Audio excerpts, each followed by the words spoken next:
দেশ ও প্রবাস থেকে কালো জাদু তন্ত্রমন্ত্র এসকে চ্যানেলটি এই মুহূর্তে যারা দেখছেন সকলকে জানাই আন্তরিক প্রীতি ও শুভেচ্ছা, আন্তরিক ভালোবাসা। ভিডিওর শুরুতে জাতিগতভাবে প্রত্যেকটা মমিন মুসলমান ভাই বোনদেরকে জানাই সালাম, আসসালামু আলাইকুম। হিন্দু দাদা দিদির প্রতি আদাব, অন্যান্য সকল ধর্মের প্রতি আন্তরিক ভালোবাসা, আন্তরিক অভিনন্দন। তো ভিডিওর শুরুতেই আজকে আপনাদের জন্য একটি আনন্দ সংবাদ এবং শুভ সংবাদ জানাই। যারা অবাধ্য স্ত্রীকে নিয়ে অস্থিরতায় এবং খুবই কষ্টে জীবনযাপন করছেন তাদের জন্য আজকের জন্য সুখবর। এটা যেমন অবাধ্য স্ত্রীকে বাধ্য করে, তেমনি অবাধ্য নারীকে, অবাধ্য প্রেমিকাকে বাধ্য করে। এক কথা, অবাধ্য ব্যক্তিকে বাধ্য করানোর জন্য এই তেল পড়া। ঠিক আছে? তো এই তেল পড়া যারা কাজে লাগাবেন, বুঝে শুনে কাজে লাগাবেন। এটা হারাম কাজে কিন্তু ব্যবহার করা যাবে না, হালাল কাজে ব্যবহার করবেন।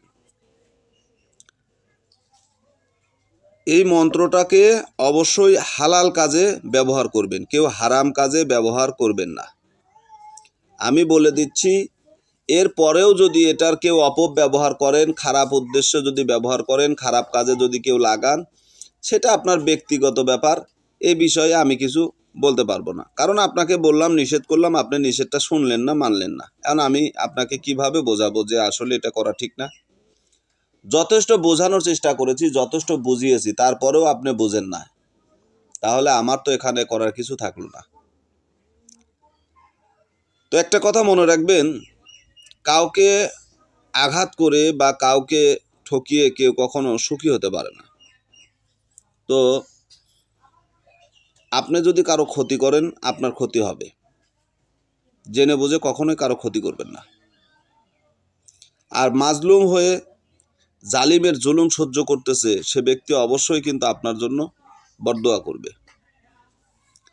এখন আসুন, এই যে বশীকরণ ক্রিয়াটা নিয়ে আপনাদের সামনে কথা বলতেছি, এই বশীকরণটা কিভাবে করবেন আমি নিয়ম এবং মন্ত্রটা আপনাদেরকে দেখাই।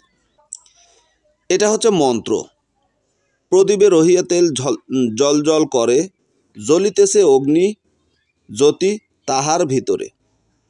জ্বলুক অগ্নি জ্যোতির আভায়, আমার স্ত্রী মন পড়ুক তাই। চঞ্চল সে যেন হয় স্থির, আমার বসতে আসি হোক ধীর।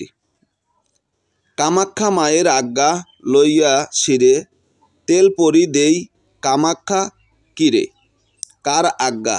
হারির জি চণ্ডীর আজ্ঞা। এটা হচ্ছে মন্ত্র। তবে এই যে মন্ত্রগুলোর যে দাড়ি কমাগুলো যে আছে, এখানে কিন্তু আপনাকে ব্রেক করতে হবে, থামতে হবে। ঠিক আছে? প্রদীপে রহিয়া তেল জল জল করে, এখানে এসে থামবেন। জ্বলিতেছে অগ্নিজ্যোতি তাহার ভিতরে। ঠিক আছে? থামবেন। জ্বলুক অগ্নিজ্যোতির আভায়, এখানে থামবেন, এরকমভাবে থামবেন। এখানে আমার স্ত্রী, আমার স্ত্রী বলতে এটা যদি স্ত্রীর উপরে করেন সবচাইতে গুরুত্বপূর্ণ। কিন্তু স্ত্রী ছাড়া যদি অন্য কারোর উপরে করেন, যদি কাউকে ভালোবেসে বিবাহ করতে চান সেই উদ্দেশ্য করতে পারেন, এছাড়া করবেন না। এটা কিন্তু অত্যন্ত মারাত্মক একটি কাজ।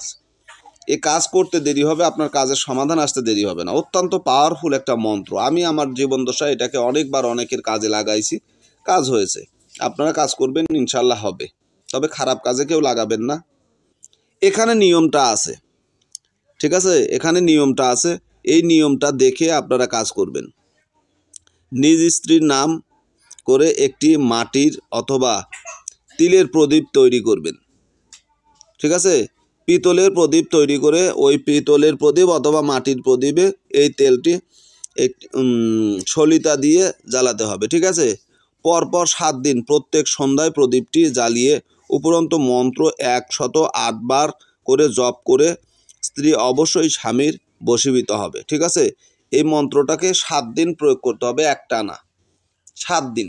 যদি এই কাজটা করতে পারেন, পৃথিবীর যে কোনো প্রান্ত থেকে তাকে আপনি হাজির করতে পারবেন। পৃথিবীর যে কোনো প্রান্তে থেকে তাকে আপনি হাজির করতে পারবেন। যারা রাগ করে চলে গেছে, 2, 4, 6 মাস হলে চলে গেছে, আসতেছে না। 10 বছর সংসার করছে, হঠাৎ করে চলে গেছে।